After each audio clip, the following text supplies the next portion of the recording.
Chapter 28 The Hunting Party. In the fall of that year, we heard that Nagashino Castle had been taken by Tokugawa Ieyasu. Lord Katsuyori had sent troops to aid the garrison, but they arrived too late, and there had been too few to dare attack the Tokugawa army. Lord Zokoji told me that Lord Akiyama was afraid that Katsuyori-sama would attack his enemies too soon. The fall of Nagashino was a pinprick, not a wound, and should be treated as such. No attempt to recapture the castle should be made. Lord Zokoji wanted Lord Katsuyori to make peace with Oda and Tokugawa and to give up the thought of being ruler of Japan, leaving such dreams to others. But dreams are as strong as iron.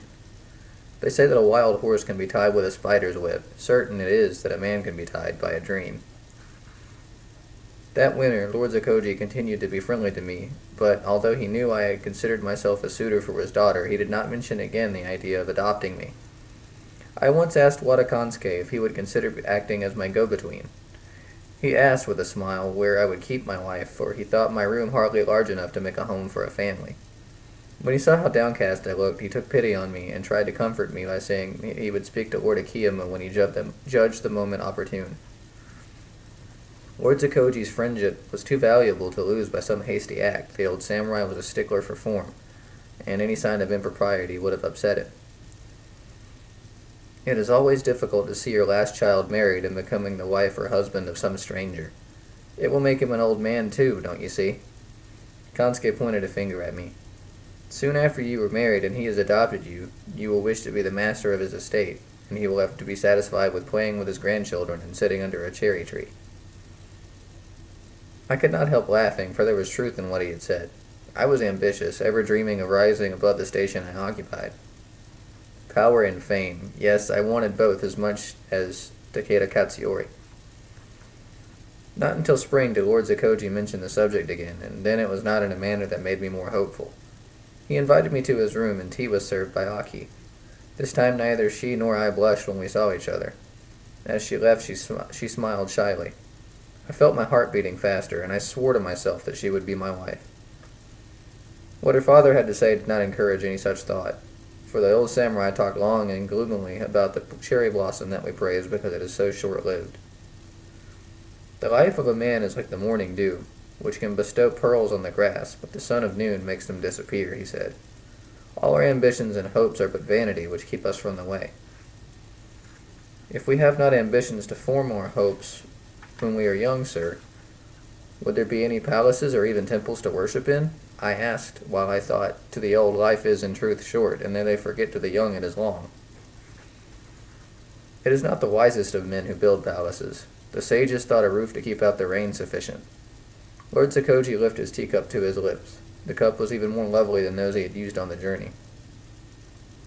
The cherry tree we love to look at, its blossoms bear no fruit, he said and gazed searchingly at me. I bent my head in agreement and said nothing.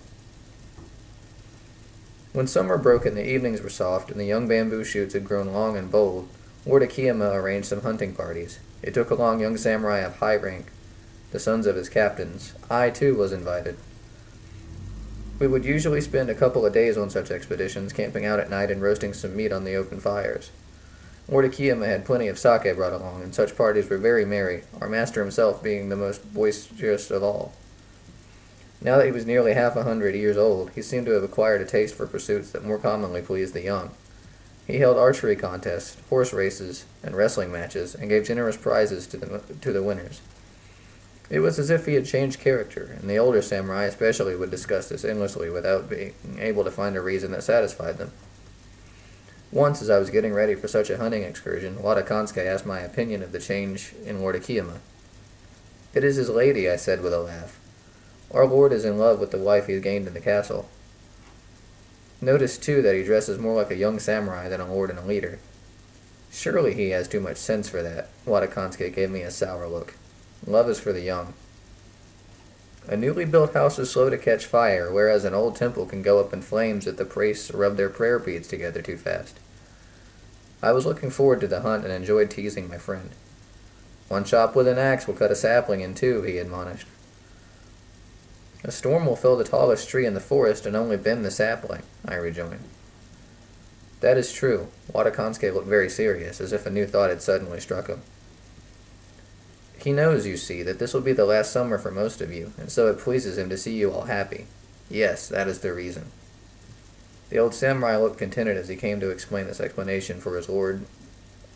The old samurai looked contented as he came to this explanation for his lord's behavior.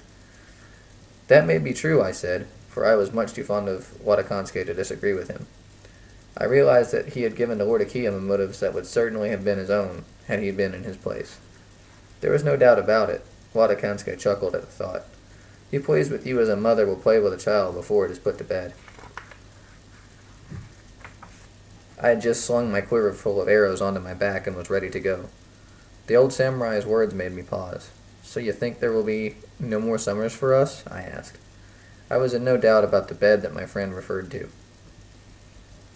Watakansuke looked at me searchingly. Death is the enemy that we all have to face at some time or another. Does it matter when? You are a samurai, a warrior. It does matter when. The door to the outside was open. The brilliant sunshine of midday made the shadows short. I would rather wait until it is evening to die. I grinned and then walked away, for I did not want to talk any more about death. I wanted to go hunting. That evening, as we sat around the fire in the mountains, Lord Akiyama was unusually silent. The others were boisterous. We had eaten a roasted wild pig, and the jug of rice wine had been passed freely. Although I had tasted of it, I drank very little. I was sitting across from my lord when he waved to me, indicating that he wanted me to join him. I rose immediately and took a seat next to him. "Can you remember, Taro, when you first saw me?" he asked. "How could I forget that, sir? You spared my life," I answered, wondering why he used my childhood name again. "I am afraid that we shall need more than bamboo swords to spare our lives." Lord Akiyama was poking the fire with a stick. Someone across from us had started to sing a song about sake. "Katsuyori has moved his army into Totomi to lay siege to Takatenjin Castle. He has asked me to send troops to his aid." "He did not wait long," I said. "Is it because he lost Nagashino?" I asked. Lord Akiyama shrugged his shoulders. "Who knows? He is too proud to take advice," he mumbled. I wish that it had been he who had ended his life in the temple instead of Yoshinobu-sama. His brother had more sense. Besides, through his mother he was related to the heavenly descended, whereas the Wakotano is a kept woman's child. I nodded in agreement, for it was true that Katsuyori could not command the respect that was necessary to unite the Takeda army. To most of the samurai he was the heir of the Suwa family, not of the Takedas. "Is that why he wants to fight now?" I asked, "while he still has command?"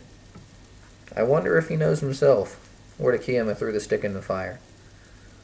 "A man should be satisfied with this, to hunt in the mountains and then return to his home, to a warm fire and good company."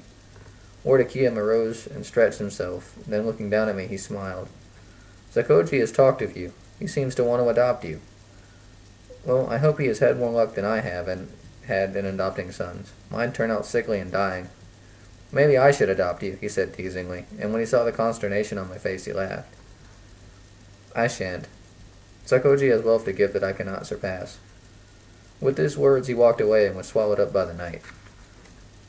I remained staring into the leaping flames and dreamed of a future that did not contain even the shadow of death.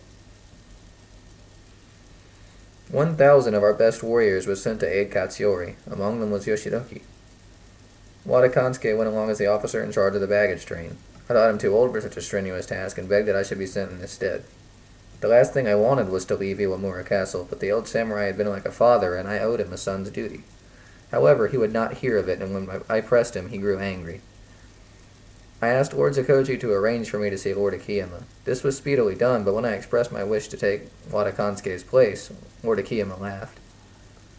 "You have strange luck, Harutomo. That is if some god can protect you. I had thought of sending you, but when your friend Kansuke heard of it, he threatened me, saying that if you were sent, he would take his own life." Lord Akiyama shook his head. "Well, in that case, I would have no one to take charge of my stores, and no one I could trust." So I gave him what he desired, and now you come and make a demand that will make poor old Watakansuke commit seppuku. I could not allow that. I thought there was something in Iwamura that kept you rooted like a tree to this place. Why do you want to leave? "I don't, sir," I blurted out, so moved that tears came into my eyes. "I thought it my duty, for he has been like a father to me." "You seem to have an abundance of fathers," Lord Akiyama grinned. "Go away with you, and don't bother me with nonsense like this." The last words were spoken in a gruff voice, so I quickly bowed and took my leave.